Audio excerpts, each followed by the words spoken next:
Terang aja lu. Lu ditarget kaum globalis dan negara pendukung globalis. Lu pastilah ditarget sama pejabat yang negaranya diokupansi sama globalis. Lu Westphalian sih, udah gitu lu terang-terangan lagi ambil posisi tersebut. Itu adalah kalimat dari guru besar filsafat kampus Kenamaan di Jawa Tengah ketika berkomentar tentang akun YouTube Bosman yang dibungkam. Ternyata alhamdulillah balik lagi dengan persyaratan yang ketat. Sahabat tahu apa itu Westphalian? Istilah bagi orang atau pemimpin yang mengambil aliran nasionalis seperti Bung Karno misalnya, tokoh di Indonesia. Westphalian itu muasal lahirnya sistem demokrasi. Westphalian anti monarki atau anti kerajaan atau elitis, di mana sampai sekarang kaum nasionalis memang anti elitis berkuasa mutlak atau anti segelintir manusia mengendalikan seluruh sisa manusia hajat hidupnya. Westphalia Treaty atau Perjanjian Westphalia di sebuah tempat saat ini adalah wilayah Jerman di abad 17. Tahun 1648 perjanjian tersebut. Perjanjian ini adalah hasil kongres diplomatik besar sehingga menciptakan sistem tatanan politik baru di Eropa Tengah yang kelak disebut sebagai kedaulatan Westphalen.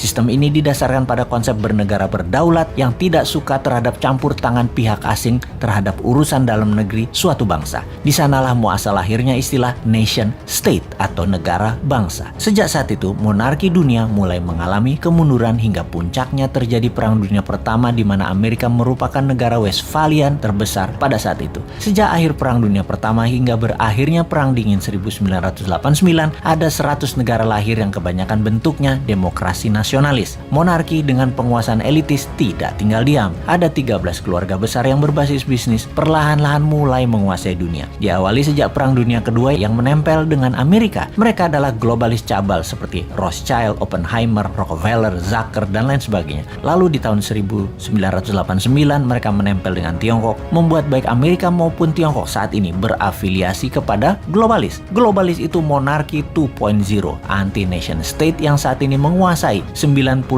data manusia kaum globalis itu. Bagi globalis cabal, mereka tidak mengenal istilah negara atau bangsa lagi. Bagi globalis, yang penting adalah nomor kependudukan dan nomor sertifikat. Kontrol dan monitor seluruh data umat manusia adalah tujuan mereka. Kita, kaum New Mind, menentang keras dan sangat berlawanan dengan pemahaman globalis cabal di mana kita adalah kaum patriotis nasionalis. Ini kita deklarasikan berkali-kali. Inilah yang membuat sosmed YouTube Bosman harus dibungkam karena jangan-jangan memang pejabat 20 tahun terakhir Indonesia merupakan kaki tangan globalis atau terkena pemahaman globalis, termasuk oposisinya. Ide nasionalis dibangkitkan oleh New Mind ini sesungguhnya dan sungguh ini menjadi ancaman. Bener deh, oleh globalis, nation wealth, sebuah wilayah untuk kekayaan rakyat bisa diambil oleh mereka dengan atas nama world wealth, kekayaan dunia untuk dunia. Padahal kekayaan aset suatu negara ya milik rakyatnya seharusnya. Itu kalau rakyatnya pinter dan mentalnya nasionalis. Kalau rakyatnya dibodohin, rakyatnya melihat aset negara diambil asing yang didukung pejabatnya, dikatakan bener aja tuh tindakannya. Ya rapopo juga. Kenapa bisa sebodoh itu rakyatnya seperti negara tetangga? Karena kuatnya narasi propaganda yang dijaga ribuan buzzer. Dan itu solusi oleh mereka. Sungguh, bagi globalis, mereka harus pegang kekuasaan, mengontrol dan memonitor seluruh dunia, sementara mereka hanya segelintir 0,1% manusia. Aslinya tuh cabalis tidak peduli di Afrika mau banyak orang mati, di Timur Tengah banyak orang mati, Taliban, Al-Qaeda, ISIS bunuh orang banyak. Mana mereka peduli? Kalau perlu mereka biayai, termasuk membeli opiumnya Taliban. Mereka hanya peduli pada kekayaan dan kekuasaan alam monarki kembali lagi berkuasa. Rakyatnya susah di ujung-ujung, mati sekalipun mereka nggak pikirin, nggak peduli. Orang mati jutaan sama virus nggak peduli. Globalis itu yang penting dapat nomor sertifikat penduduk manusia dengan paksa menggunakan sistem sebuah pemerintahan yang taat pada mereka. Beda dengan kaum nasionalis yang akan meratakan kesempatan, menyamakan peluang untuk seluruh rakyat berbasis meritokrasi pejabatnya. Siapa yang berprestasi, dia yang menjabat. Ide New Mind yang pro-demokrasi, pro-nasionalis, patriotis, dan mendukung nation state beda dengan oportunis globalis yang ada di benak incumbent atau oposisi pada saat ini. Sungguh, itulah yang ada di benak mereka pada saat ini dari citra yang apa mereka lakukan. Itu aja kita bacanya. Sahabat, di ujung informasi ini, walaupun akun Bosman asli sudah kembali, namun sampai November, kita slow pace belum diaktifkan karena masih diincar oleh buzzer. Terima kasih sudah mensubscribe channel Bosman Mardigu Official ini dan menyebarkan ke link sosmed dan WAG sahabat semua.